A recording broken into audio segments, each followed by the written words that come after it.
Okay, magandang umaga sa inyong lahat guys. Ngayon ay mag-unbox po tayo ng goggles. Ayan, tingnan natin ang ating order kung okay ba ito. Ayan. So, nabili po natin ito sa halagang 209. Tama ba? Tama, 209.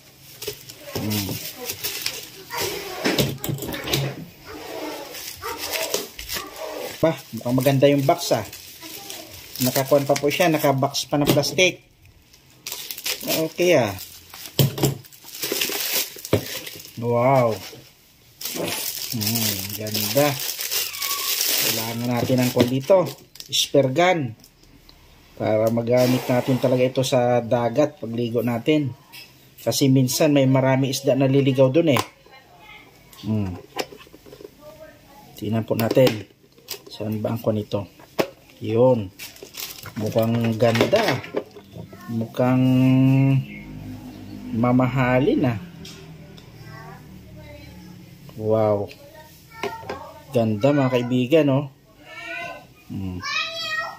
I-try ko isusuot sa aking kuan sa aking muka. Sabihin ko sa inyo kung okay. Grabe, tingnan nyo ang ganda. Ipapakita ko sa inyo Ayan na siya Wow. The best talaga. Ganda. Talagang nagbabacuum siya sa mata. Kaya hindi basta-basta makapasok yung tubig. So, spear gun na lang ang kulang natin. At okay na ito. Ayos. Approve.